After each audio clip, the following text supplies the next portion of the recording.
Guys আজ তলি খাড়া রান্না হবে।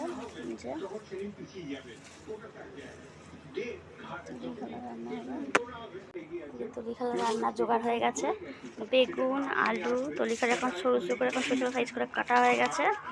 এরপরে এটার মশলাগুলো দেখাচ্ছি আপনাদের। পেঁয়াজ আছে, জিরা বাটা হবে, পেঁয়াজ কুচানো, জিরা বাটা পড়বে, সর্ষে বাটা পড়বে। এর সাথে এগুলো দিয়ে রান্না হবে আজকে। আপনাদের আজকে তলিখাড়া রান্না দেখাবো আমি। মশলা রেডি হয়ে গেছে। জিরা বাটা আছে, সর্ষে, পেঁয়াজ এগুলো মশলা রেডি করে নিয়েছি। এবার গ্যাস জ্বেলেছি, কড়াটা গরম হোক। কড়া গরম হলে কড়ায় তেল দেব একটু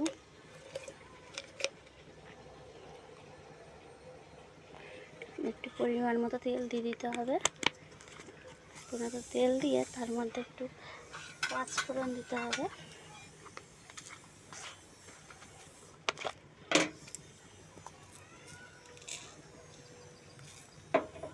এই যে পরিমাণ মতো পাঁচফোড়নটা এটা দিয়ে দিতে হবে।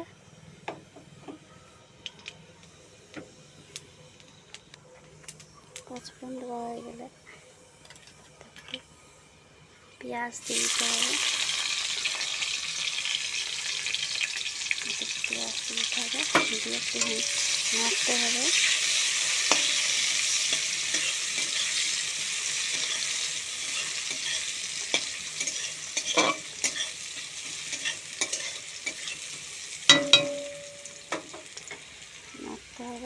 হালকা হয়ে গেলে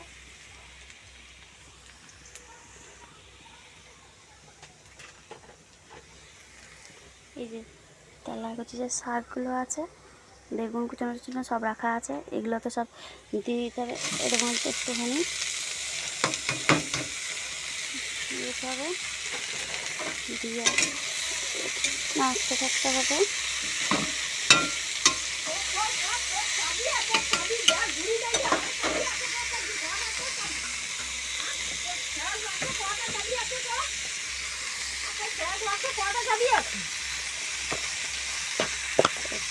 জল মরতে থাকবে, মরতে একটু হলুদ দিয়ে দিতে হবে।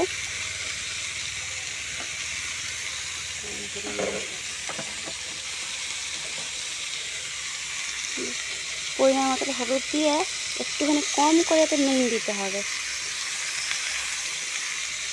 দিয়ে আবার নাড়তে হবে। এটাকে ভালো করে নাড়তে হবে যাতে জলটা মরে যায়, শাকের যে জলটা যাতে এটাতে মরে যায়।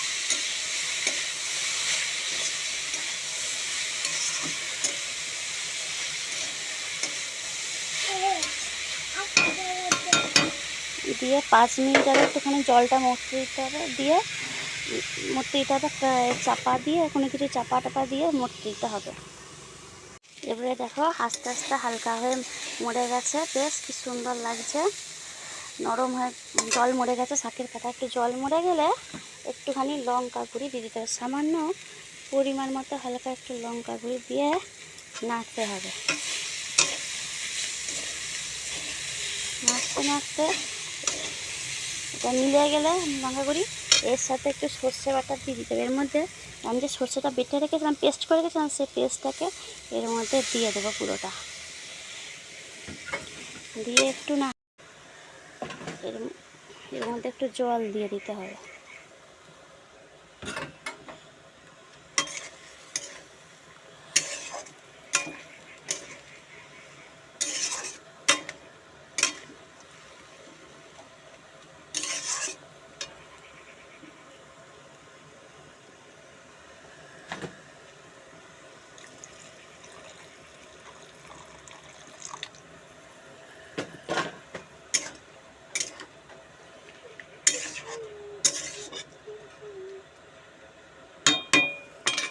এটা একটা ফুট আসুক, ফুটটা এসে গেলে এর মধ্যে একটু জিরে যে বেটে রেখেছিলাম সেই জিরা বাটাটা দিয়ে দিতে হবে।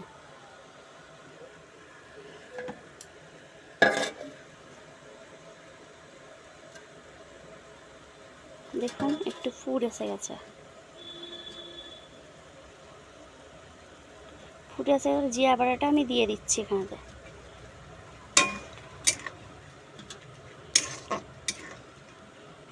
থালার মধ্যে জিরা বাটাটা যে রাখা ছিল তাতে একটু জল দিয়ে পরিমাণ মতো একটু জল দিয়ে দিই।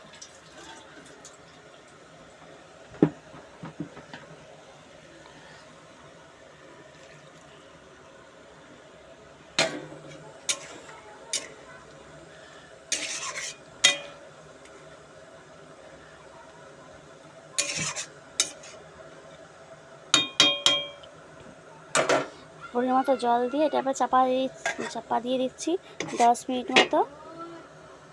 10 মিনিট পরে দেখুন জল মরে গেছে একবারে কড়াতে। এবারে এরকম মাখা মাখা থাকবে, মাখা মাখাটাকে এবারে নামিয়ে নেব।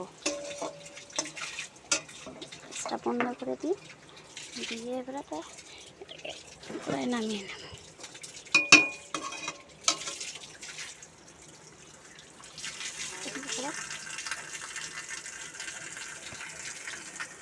এবার নামিয়ে নেব এখানে।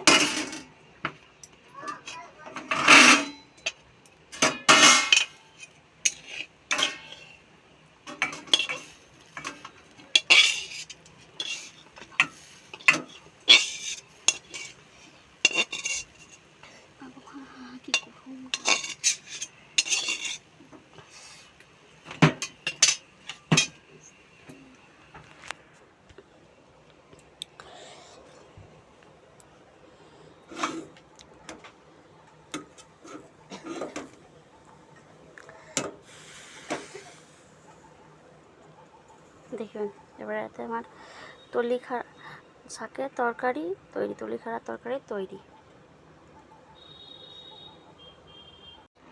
এই শাকটাকে তলিখাড়া শাক বা তালাকুচি পাতাও বলা হয়। এই শাকটা দেখুন তরকারিটা এরকমভাবে তৈরি হয়ে গেছে।